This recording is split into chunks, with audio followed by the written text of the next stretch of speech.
एक बार की बात है, एक जंगल में किसी पेड़ पर चिड़ियों का एक जोड़ा रहा करता था। वो दोनों खुशी खुशी उस पेड़ पर जीवन बिता रहे थे।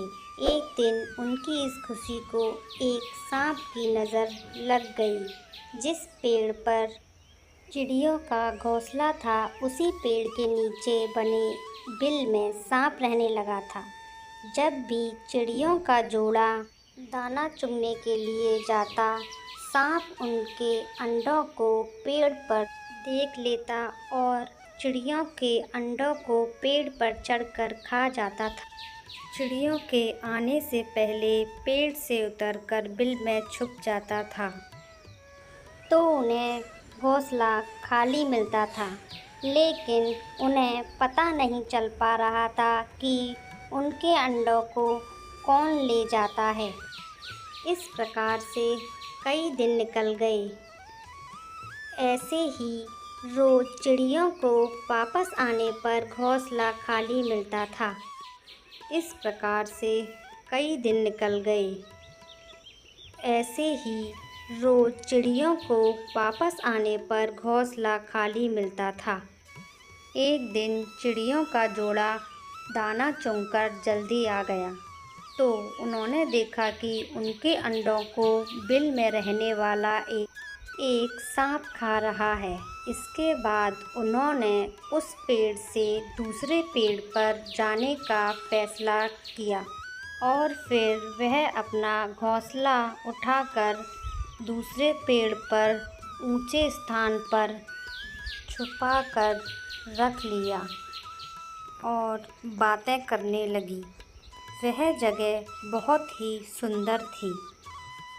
एक दिन सांप ने देखा कि चिड़ियों का जोड़ा पहले वाले स्थान को छोड़कर चला गया है। इस प्रकार कई दिन निकल गए। चिड़ियों के अंडों में से बच्चे निकल आए और वो बड़े होने लगे। एक दिन सांप को उनके नए घोंसले का पता चल गया और वह चिड़ियों के जाने का इंतज़ार करने लगा।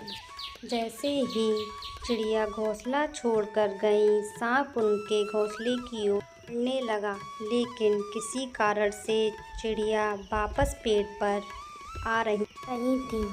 उन्होंने देखा कि सांप उनके बच्चों को खाने आ रहा है।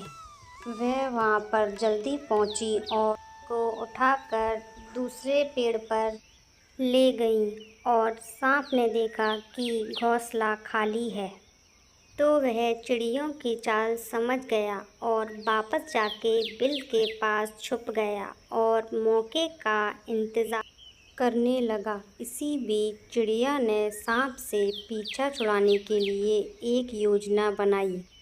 एक बहुत ही सुंदर सा महल था, जिसमें रानियों की बेटियां एक साथ खेलती थीं।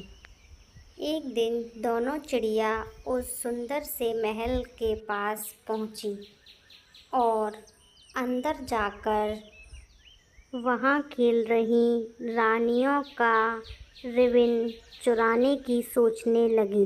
तभी रिबन लेकर भागने लगी। उनके पीछे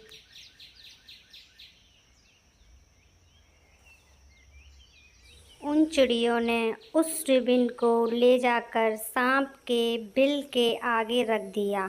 तभी वहां सिपाही पहुंच गए।